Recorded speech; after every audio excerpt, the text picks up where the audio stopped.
Alright mga master, so bali kapag ginawa natin, so tinapos na natin dito yung para sa ating power layout. So bali gagawin natin ngayon is mag-layout na po tayo rito para sa ating mga switches. So ipapakita ko sa inyo mga master kung paano po mag-layout ng ating switches gamit itong ating laser. So ito yung laser natin, bali bubuhayin ko. Ayan, so buhay na siya. So bali mga master, yung kukuhaan natin ng sukat, doon na tayo mismo master sa mga pinto natin. Kasi ito na mga master yung magiging libellation pagdating sa ating finish, yung mga pinto na nakakabit dito. Okay. So bali sa standard natin mga master, ang taas ng switch natin pagdating kay PAC is nagtataas po siya ng 120 to 130 cm.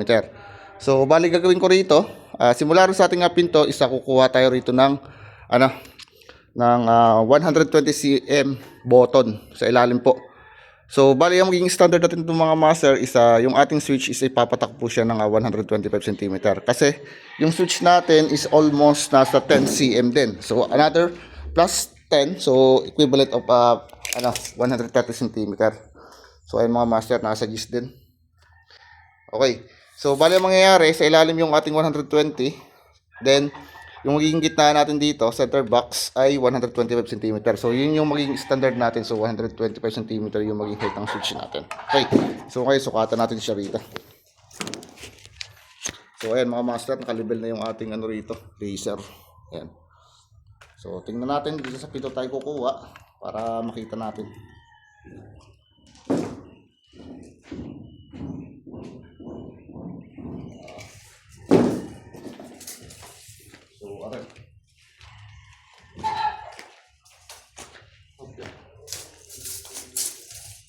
So, tingnan natin. So, ito, master.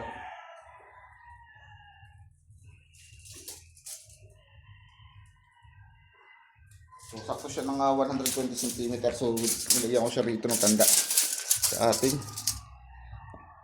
metro. Ayan, so 120 cm. Bali gagawin natin, so guhitan natin mga master yung mga tatama ng laser natin para pare-pares yung ating layout simula sa kwarto hanggang dito sa labas natin. So dito muna tayo. So ito guguhitan ko muna para makuha natin yung mga standard pataas. So dito tayo.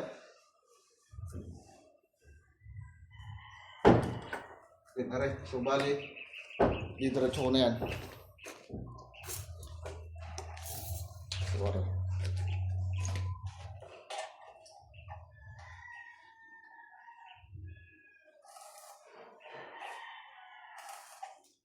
So ayan, then napasok tayo rito sa kabila ang kwarto.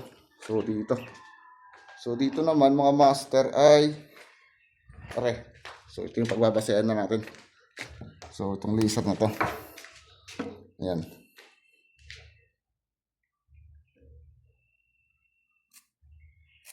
Ayan. So i-level na lang natin. Then dito naman sa kwarto, so so i-laser ko na lang yan pagdating sa loob para makuha natin yung actual na sukat. Then dito, so ito lang naman yung mga tatama ng ating mga switch. Okay, so nasa ilalim ng 120 mga master ito ay 120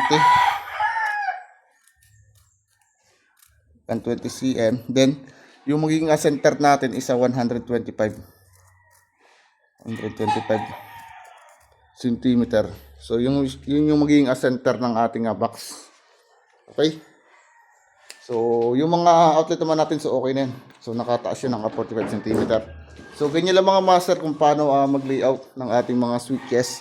So gumamit lang tayo ng laser. So bali, libelado na yan. So ito na yung kukuha natin ng sukat para na tayo, mabilis yung ating trabaho. Okay, so bali yun lang mga master. Bali pinakita ko lang sa inyo kung paano mag-layout po.